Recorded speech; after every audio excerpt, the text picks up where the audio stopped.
கதிர்காமத்திலிருந்து 10,000 ஆண்டுகளுக்கு முன்பு தான் உருவாக்கிய சித்தர் ஓரையைக் கொண்டு அன்றைய சித்தரியல் நாட்காட்டியை வடிவமைத்த முருகன் சூரியோதயத்தை நாளின் தொடக்கமாக குறிக்கும் பிரைம் மெரிடியன் எனும் முதன்மை தீர்க்கரேகையை தான் சூரியோதயத்தை கணித்த இடமான கதிர்காமத்தின் வழி போகும்படி அமைத்தார்.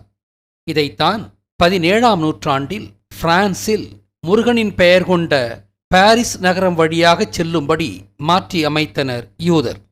இதற்கு ரோஸ்லைன் என்ற பெயரையும் கொடுத்தனர். இந்த பெயருக்கான காரணத்தை சற்று நேரத்தில் அலசுவோம். அடுத்ததாக முருகனுக்கு பிறகு 6000 ஆண்டுகள் கழித்து, அதாவது இன்றிலிருந்து 3800 ஆண்டுகளுக்கு முன்பு திருச்சி மலைக்கோட்டையின் மீதிருந்து 12 ராசிகள் கொண்ட தனது சித்தரியல் நாட்காட்டியை உருவாக்கிய திருமால் சூரியோதயத்தை நாளின் தொடக்கமாக குறிக்கும் பிரைம் மெரிடியன் எனும் தனது முதன்மை தீர்க்கரேகையை தான் சூரியோதயத்தை கணித்த திருச்சிராப்பள்ளி வழியாகச் செல்லும்படி மாற்றியமைத்தார். இதைத்தான் 19ஆம் நூற்றாண்டில் இங்கிலாந்தில் லண்டன் வழியாகச் செல்லும்படி மாற்றியமைத்தனர் யூதர். இதற்கு கிரீன்விச் மெரிடியன் என்ற பெயரும் இட்டனர். முருகனையும் திருமாலையும் குறிக்கும் இந்த 2 தீர்க்கரேகைகளுக்கு முறையே ரோஸ்லைன் என்றும் கிரீன்விச் மெரிடியன் என்றும் எப்படி பெயரிட்டனர் என்று இப்போது பார்க்கலாமா? யூதனின் சிவன் பரசுராமன், யூதனின் முருகன் சகுனி, யூதனின் விஷ்ணு ராமன். அறம் என்ற முருகனின் பெயரைத்தான் அறம், ராம் என்று ராமனுக்கு இட்டனர். இதன்படி முருகனின் கதிர்காம வள்ளியை ராமனின் ஊட்டி சீதையாகவும் பார்க்கலாம். வள்ளியைப் போலவே ஊட்டி சீதையும் நிலத்தைத்தான் குறிக்கிறாள் என்றாலும் ஊட்டி மலை தோட்டங்களால் சூழப்பட்ட நிலம்தானே ஒழிய முறையான விவசாயம் நடக்கும் நிலமல்ல. அங்கு தேயிலை தோட்டங்கள், பொட்டானிக்கல் கார்டன், ரோஸ் கார்டன் போன்றவைதானே மிகுதி. தோட்டங்களில் இருக்கும் அழகான மலர்தானே ரோசா. அதனால்தான் சீதையை குறிக்கும் அடையாளம் ரோஸ் என்றானது. அதனால்தான் ஜோக்கர் என்ற தமிழ் படத்தில் ராமனையும் பரசுராமனையும் ஒரு சேர குறிக்கும் மன்னன் பாத்திரத்தின் காதலியை ரோஸ் கார்டனில் பணிபுரியும் பெண்ணாக காண்பித்தார்கள். அவளும் அவருக்கு ஒரு ரோசாச் செடியை பரிசாக கொடுப்பாள். பிறகு நடைப்பணமாகிப் போன அவளின் நினைவாக மன்னன் தினமும் ரோசா செடிக்கு நீர் வார்ப்பதாகவும் காண்பிப்பார்கள். அந்த ரோசா செடியையும் டாவின்சி கோட் திரைப்படத்தில் மேரி மக்தலினின் அடையாளமாக காண்பிக்கப்படும் இந்த ரோசா செடிகளையும் ஒப்பிட்டுக் கொள்ளுங்கள். ஆக பாரிஸ் வழியாக ஓடும் முருகனின் முதன்மை தீர்க்கரேகையை ஏன் ரோஸ்லைன் என்று அழைத்தார்கள் என்று இப்போது புரிந்துவிட்டதா? அடுத்து இங்கிலாந்தில் லண்டன் வழியாகச் செல்லும் விஷ்ணுவின் தீர்க்கரேகையை ஏன் கிரீன்விச் மெரிடியன் என்று அழைத்தார்கள் என்று இப்போது பார்ப்போம். விஷ்ணுவின் மனைவிதானே ஆண்டாள். அந்த ஆண்டாளும் வள்ளி மற்றும் மீனாட்சியின் ஒரு வடிவம்தானே. மீனாட்சி என்றாலே விவசாயமும் பச்சையும் தானே நமது நினைவுக்கு வரவேண்டும். ஆக விஷ்ணுவின் மனைவியான ஆண்டாள் எனும் மீனாட்சிதான் இங்கு கிரீன். மீனாட்சியை சிவனின் மனைவியாக பிராமணன் கற்பிதம் செய்துள்ளதாலும் யூதனின் சிவன் என்பது பரசுராமன் என்பதாலும் இந்த மீனாட்சி பரசுராமனின் மனைவியான துர்க்கையைத்தான் குறிக்கிறாள்.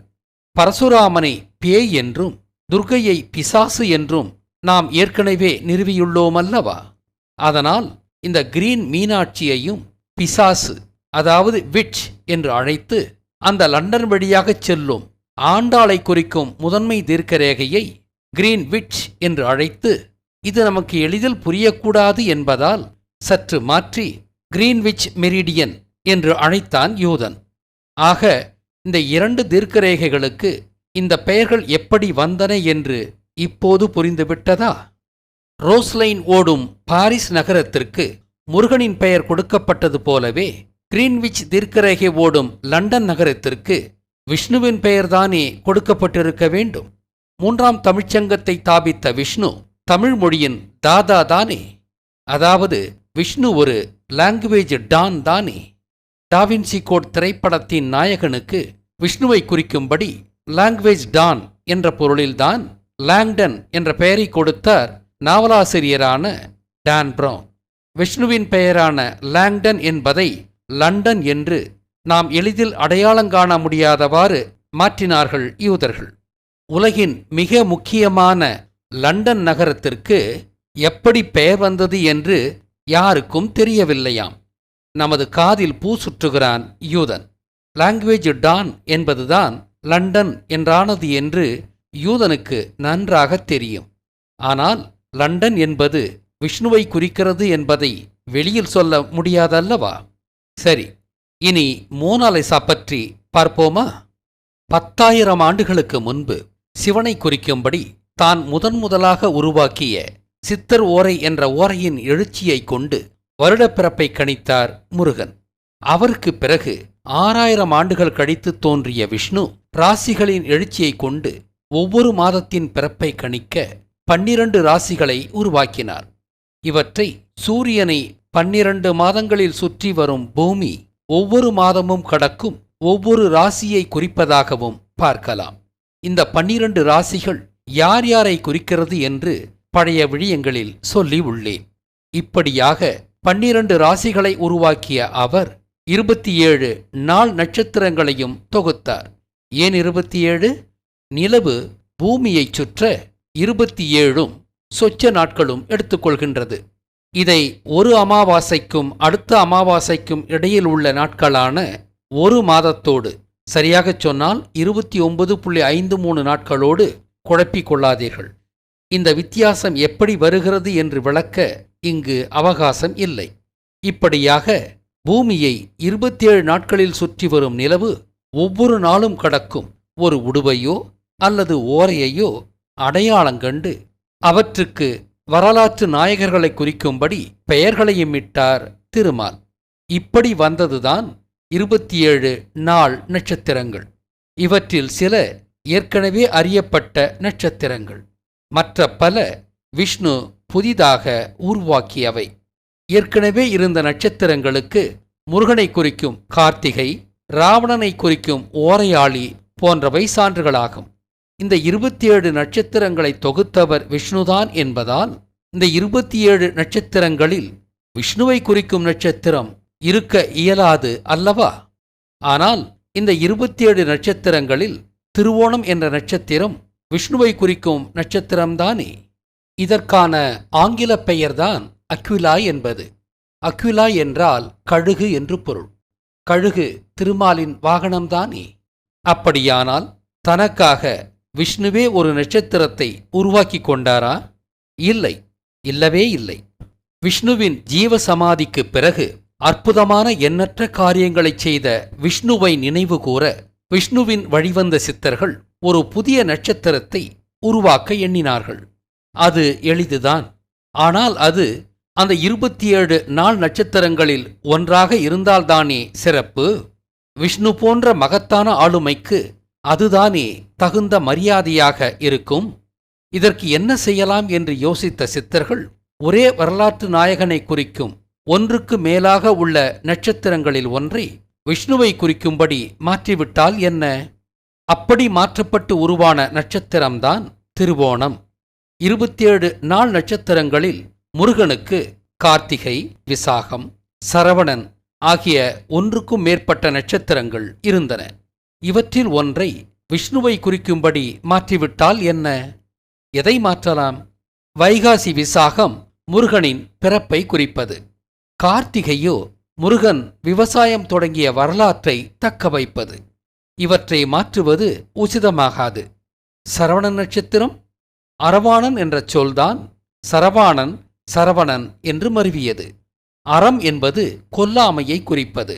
முருகன் விவசாயத்தை தொடங்கி மக்களுக்கு உணவு பாதுகாப்பு வந்தவுடன் முடிந்தவரை இனி விலங்குகளை உணவுக்காக கொல்லாதீர்கள் என்று தனது மக்களை கேட்டுக்கொண்டார். அதனால் அவர் அரவாணன் எனப்பட்டார். அது சரவணன் என்று பிற்காலத்தில் மாறியது. ஆக அறம் எனும் கொல்லாமைக்கு மூலம் எது? விவசாயம்தானே. விவசாயத்தை குறிக்கும் அடையாளங்கள் வள்ளியும் அவளது கையில் உள்ள பச்சை கிளியும் தானே.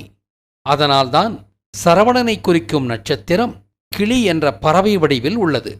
கரிகால கள்ளழகரான சோழரும் நெல் விவசாயியும் ஆன விஷ்ணுவும் கொல்லாமையை கடைபிடித்ததால் முருகனை குறித்த சரவண நட்சத்திரத்தை விஷ்ணுவை குறிப்பதாக மாற்றிவிடலாம் என்று சித்தர்கள் எண்ணினர்.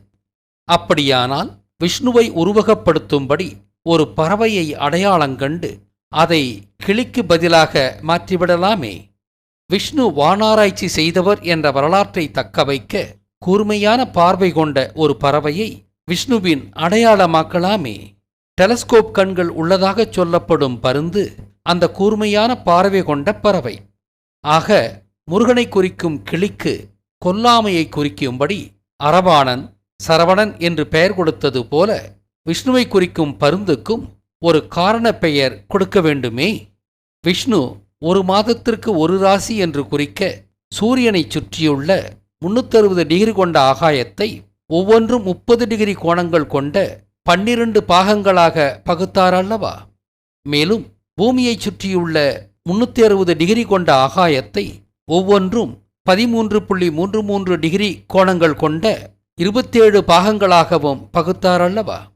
டிகிரியை பற்றி எழுதும்போது எனக்கு சட்டென்று சில சிந்தனைகள் தோன்றுகின்றன. அவற்றை தனி விடயமாக விரைவில் பதிவு செய்கிறேன். ஆக தன்னை சுற்றியுள்ள ஆகாயத்தை கோணங்களாக விஷ்ணு பகுத்ததை நினைவு கூறும் விதமாக அந்த பருந்து உருவகத்திற்கு கோணம் என்ற காரணப் பெயரை இடலாமல்லவா. ஆனால் பருந்துக்கும் கோணத்துக்கும் சம்பந்தம் உள்ளதா? உள்ளது. பருந்தின் மூக்கு கோணலாக வளைந்துள்ளதல்லவா. ஆக பருந்தை கோணத்தோடு தொடர்புபடுத்தலாம். ஆக முருகனை குறித்த சரவணன் என்ற கிளி இப்போது விஷ்ணுவை குறிக்கும் கோணம் என்ற பறவையானது. அந்த கோணம் என்ற சொல்தான் ஒரு மெய்யெழுத்து மெலிந்து ஒலித்து ஓணம் என்று மருவியுள்ளது. இதனுடன் திரு என்ற அடைமொழி சேர்ந்து திருவோணம் என்றாகியது. இப்படியாகத்தான் திருமாலுக்கான திருவோண நட்சத்திரம் 27 நட்சத்திரங்களில் ஒன்றாக இடம்பெற்றது. இந்த வரலாற்றைத்தான் டாவின்சி கோட் திரைப்படம் மோனோலிசா ஓவியத்தின் மூலம் நிறுவுகிறது என்றால் ஆச்சரியப்படுவீர்கள்தானே. மோனோலிசா ஓவியம் யாரை குறிக்கிறது என்று ஊகித்து எண்ணற்ற கருத்துக்கள் வந்துவிட்டன. ஆனால் அவை அனைத்தும் கற்பனாவாதங்கள்தான். இப்போதுதான் அதன் உண்மை பொருளை நாம் விளக்கப் போகிறோம். அமெரிக்காவின் லிபர்ட்டி ஸ்டேச்சு முருகனையும் வள்ளியையும் ஒரு சேர குறிப்பது போலவே மோனோலிசா ஓவியமும் ஆண் பெண் இருபாலாரையும் குறிக்கும்படி தீட்டப்பட்ட ஒரு ஓவியம்தான். யார் அந்த இருபாலர்கள்? இதிலும் 2 அடுக்கு உண்மைகள் உள்ளன. முதல் அடுக்கு உண்மை யாதெனில் அந்த இருபாலர்கள் விஷ்ணுவும் ஆண்டாளும் தான். இது லண்டனின் கிரீன்விச் தீர்க்கரேகையோடு பொருந்தும். 2ஆம் அடுக்கு உண்மை யாதெனில் மோனோலிசா என்பது முருகனையும் வள்ளியையும் அல்லது பிராமண நோக்கில் ராமனையும் சீதையையும் குறிக்கும். இது பாரிஸின் ரோஸ்லைன் தீர்க்கரேகையோடு பொருந்தும். இவற்றையெல்லாம் எப்படி சொல்கிறேன் என்கிறீர்களா? யூதர்களின் இரகசிய வழமைப்படி மோனோலிசா என்பதை வலமிருந்து இடமாக படியுங்கள். மோனோலிசா என்பதை அ ச இல் ஓ என் ஓ எம் அசில் ஓணம், அதாவது அசல் ஓணம் என்று படிக்கலாமல்லவா. இங்கு ஓணம் என்பது விஷ்ணுவை குறித்து அவரது திருவோண நட்சத்திரமாகிய பருந்தைத்தான் குறிக்கிறது. ஆக ஓணம் என்ற சொல்லைக் கொண்டு மோனோலிசா என்பது விஷ்ணுவையும் ஆண்டாளையும் ஒரு சேர குறிக்கும்படி வரையப்பட்டது என்று கருதலாம். இதுதான் நான் சொன்ன முதலடுக்கு உண்மை என்பது. அந்த முதலடுக்கு உண்மைக்கான ஆதாரச் சொல் ஓணம் என்றால் அசல் ஓணம் என்பது எதை குறிக்கிறது? அசல் ஓணம் என்றால் ஒரிஜினல் ஓணம் என்று பொருள். சற்று முன்தானே பார்த்தோம். முருகனாகிய சரவணனை குறிக்கும் கிளியைத்தான் விஷ்ணுவாகிய கோணத்தை குறிக்கும் பருந்து என்று மாற்றி 27 நாள் நட்சத்திரங்களில் விஷ்ணுவையும் இடம்பெற வைத்தார்கள் என்று. அந்த வரலாற்றைத்தான் மோனோலிசா என்ற ஓவியமும் மோனோலிசாய் என்ற அதன் பெயரும் ஒரு சேர குறிக்கிறது. அதாவது மோனோலிசா என்பது முருகனையும் வள்ளியையும் ஒரு சேர குறிக்கும் ஓவியம்தான். இதற்கு ஆதாரமாக இன்னும் ஒரு செய்தியும் உள்ளது. பிரான்சிஸ்கோ ஜியோகொண்டோ என்பவன் தனது மனைவி லிசாவை வரையச் சொல்லி டாவின்சியை பணித்தானாம். அப்படி தீட்டப்பட்ட ஓவியம்தான் மோனோலிசாவாம். ஆனால் ஓவியம் தீட்டப்பட்டவுடன் அதற்கான கூலி கொடுக்கப்படாததால் வரையப்பட்ட அந்த தனியார் ஓவியம் டாவின்சியுடனேயே தங்கிவிட்டதாம். அதைத் தொடர்ந்து அந்த ஓவியம் இன்று மியூசியத்தில் இடம் பிடித்துள்ளதாம். வழக்கம் போல நமது காதில் பூ சுற்றுகிறான் யூதன். உண்மையில் யார் இந்த பிரான்சிஸ்கோ ஜியோகோண்டோ? ஜியோகோண்டோ என்றால் என்ன? ஜியோ என்றால் பூமிதானே, கொண்டோ என்றால் கொண்டவன்தானே. முதலாக பூமியை கொண்டவர் யார்?